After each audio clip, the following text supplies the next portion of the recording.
Hello，大家好，我哋今日又一齊睇戲啦。唔知道大家有冇諗過呢？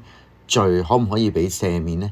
罪人可唔可以得到寬恕呢？其實呢個係一個好宏大嘅問題。乜嘢先叫做赦免罪行呢？又點樣去赦免呢？邊個可以啦？呢一個問題，我自己身為基督徒都覺得好難回答。點解今日無啦啦一開始就講一啲咁沉重嘅問題呢？就係因為今日同大家睇嘅呢，就係由林善同譚善陽導演合作執導，香港電影工作者總會拍電影計劃首個係勝出作品之一。黃秋生加蘇玉華加埋新演員 Pixel 成員 George 歐振豪同埋陳書欣等合演嘅新作《不赦之罪》。喂，攬定你哋嘅零食，斟定你哋嘅汽水，準備好未？我哋又一齊睇戲啦！歡迎你哋返到嚟正能量不專業影評。又係我唔係姓陳，亦都冇江湖味嘅浩南哥啊！電影開場之前都有預告啦。喂，不如俾少少時間我同你哋講少少嘢啊！我呢個 channel 咧就好任性嘅，基本上就針對住一啲我中意嘅電影，特別係一啲嘅亞洲電影，例如香港、台灣、日本、韓國等等嘅電影，做一啲嘅不專業影評。喂，如果你覺得我呢一條影評啱聽又啱你心水嘅話，不如嗱聲俾個 like， 再撳埋個 subscribe。記得響埋個鐘仔，咁你下個禮拜就可以搶先睇。更加唔介意嘅話，喺樓下留言區留個 comment 俾我越嚟越進步啊！如果咁唔好彩，你覺得我嘅影評唔啱聽，唔啱你心水嘅話，撳翻上一頁離開得噶啦，唔使屌噶。不過如果你要屌嘅話，你隨便屌啦，唔怕你係 hater，最怕你係一個鳩 upper 啫。嗱，咁不過循例咧都要講聲嘅，我嘅影評咧唔多唔少咧都會有啲劇透嘅。如果你唔想俾人劇透嘅話咧，建議你去睇咗套戲先翻嚟聽我嘅影評，咁就萬無一失啦。我條影評咧就一定喺度等你嘅，但係你想睇嗰套戲咧，可能隔幾日咧就落咗話同你講拜拜噶啦。所以建議你睇咗套戲先翻嚟聽我嘅影評啦。如果你怕俾人劇透嘅話，好，事不宜遲啦，都係唔好聽我廢噏咁多啦，我哋即刻進入影評嘅部分啦。不赦之罪透過故事嘅創作，探討人性善惡同埋宗教之間嘅矛盾，罪行可唔可以被赦免？有邊個可以寬恕別人嘅罪惡呢？讓觀眾對於電影主題嘅自我反思。不赦之罪嘅故事係講述由黃秋生飾演嘅梁保羅係一位牧師，佢嘅女兒由陳書欣飾演嘅詩情俾人強姦，後來自殺身亡。佢同由蘇玉華飾演嘅妻子一直過住沉痛嘅生活。呢個可能係神嘅意思。你咪黐線㗎！佢強姦咗我哋個女啊！幾年之後，強姦詩情嘅少年犯由歐振豪 George 飾演嘅阿樂刑滿出獄。喺一次機會之下，加入咗梁牧師嘅教會。問耶穌：我嘅弟兄得罪我寬恕佢7次可以嗎？耶穌回答佢話：唔係7次。你犯咗咩事去坐監啊？令到佢同阿樂有咗真正嘅接觸。起初梁牧師一直冇將自己嘅身份同阿樂講，二人嘅關係因為信仰漸漸咁拉近。喺偶然之下，阿樂先知道梁牧師就係詩情嘅父親。阿樂對梁牧師起初失去咗信任，不過梁牧師同埋阿樂嘅關係漸漸拉近，而梁牧師更加相信信仰可以為阿樂帶嚟寬恕。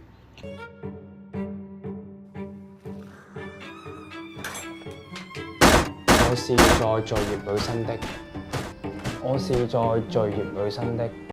受洗以及罪行赦免過後，阿樂又能唔能夠得到真正嘅寬恕呢？梁牧師心裏邊嘅仇恨又得唔得到釋懷呢？呢兩個問題就要由你入場去揾啦。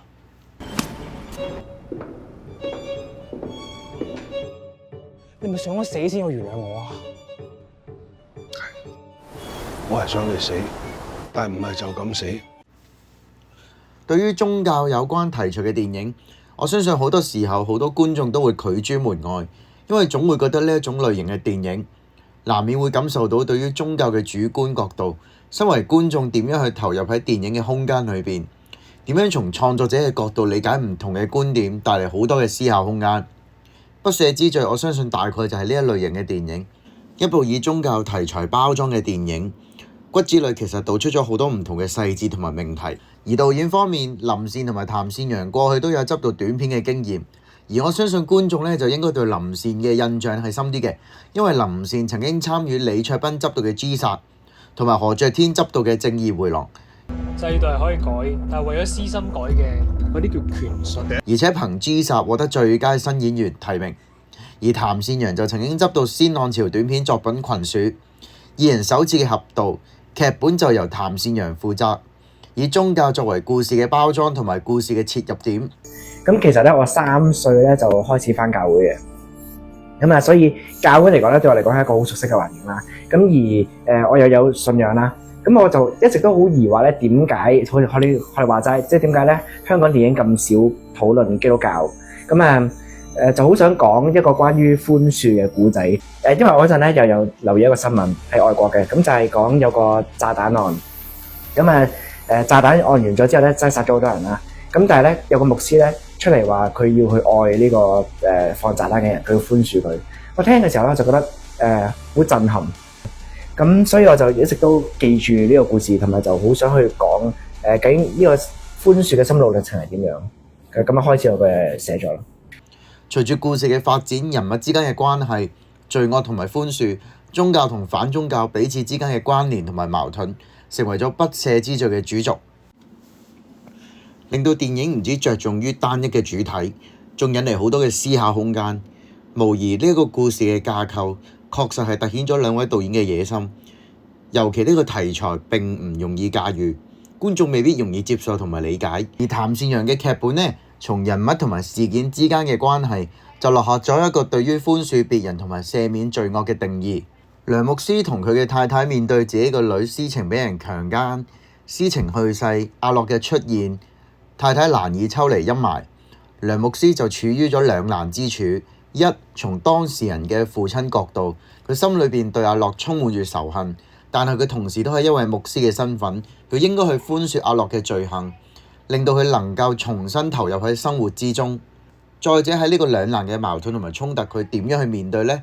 應該接受現有嘅事實，定還是要遵照牧師嘅身份履行原阿樂嘅過去，接受而家嘅佢呢？呢個可能係神嘅意思。你咪黐線㗎！佢強姦咗我哋個女啊！你咪想我死先要原諒我啊？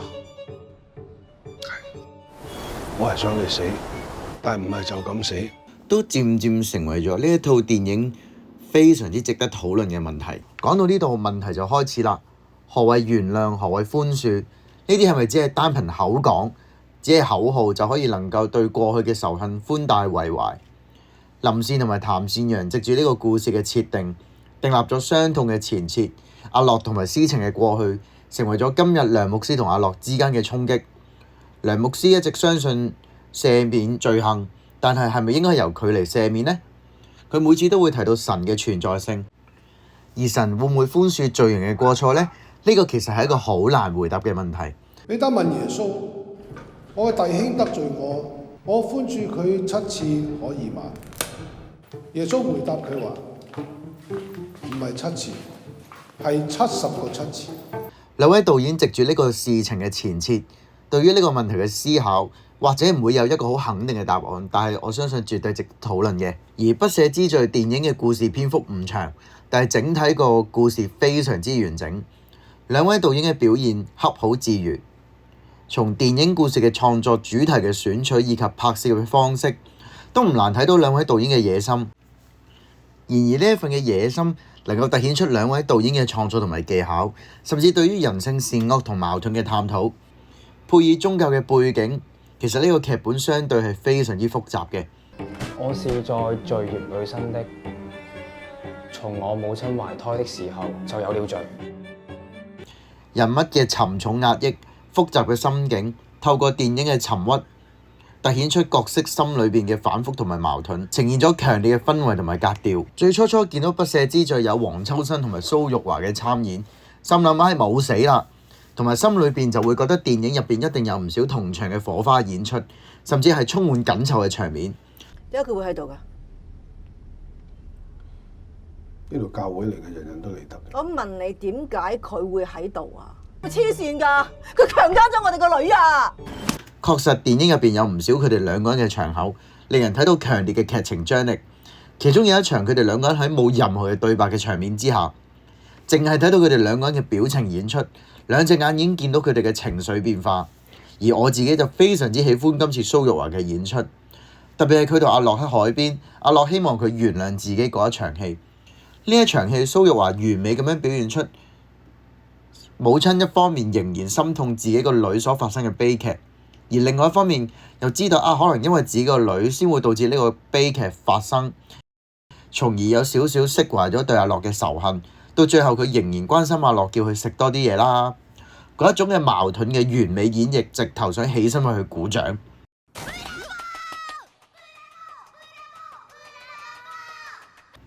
而呢一種層層遞進嘅演繹，唔單止係蘇玉華、黃秋生二人嘅同場，甚至係佢哋各自嘅演出，都會睇到佢哋淋漓盡致嘅演出。你犯咗咩事去坐監啊？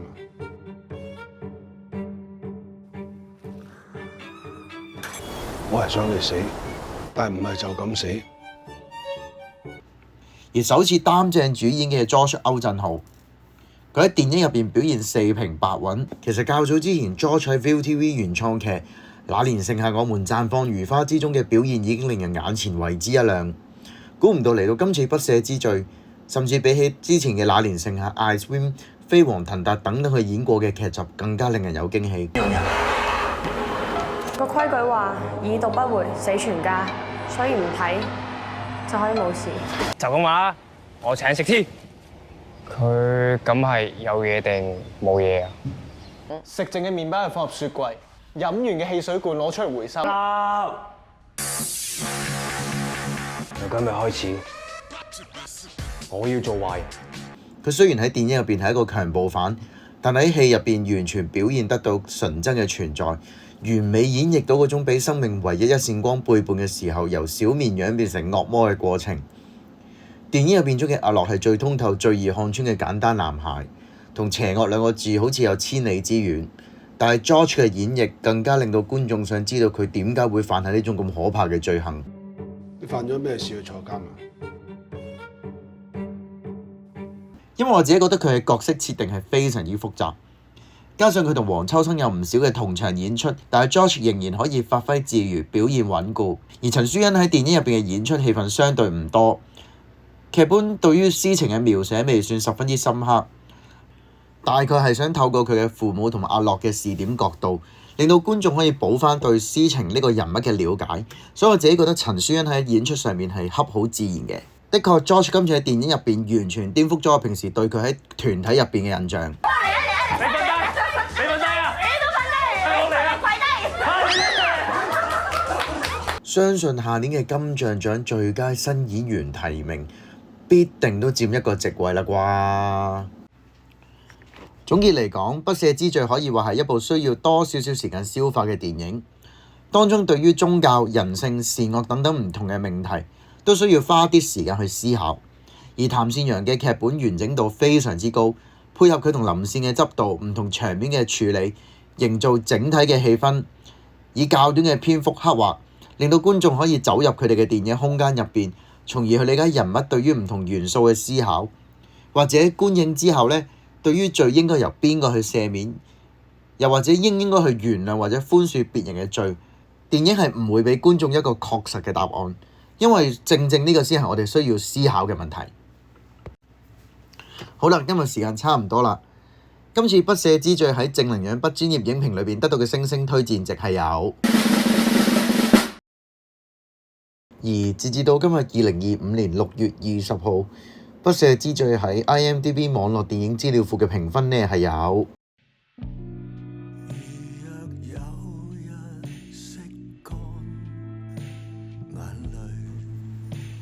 好啦，今日去欣賞《不赦之罪》嘅時候呢，咁啱呢就撞到主創團隊嘅謝票，佢哋自己都有講啦，《不赦之罪》喺香港嘅戲院上映嘅場次並唔多，所以喺有限嘅場次之內，記得去支持佢哋呢一套嘅《不赦之罪》。我自己覺得呢，《不赦之罪》係更加值得多啲人去支持同埋欣賞嘅。而嚟到電影上畫嘅第2週啦，可以話票房越嚟越好啊！其實《不赦之罪》喺上畫10日已經衝破咗230萬嘅票房，我相信嚟緊口碑嘅發酵之下呢，《不赦之罪》嘅票房呢係會越嚟越好嘅。希望你都可以入場支持呢一套嘅《不赦之罪》啦。睇完之後就話俾我聽，你揾唔揾到當中嘅答案咯喎？隨時喺樓下留言區話俾我聽啦。我哋下套電影再見，拜拜。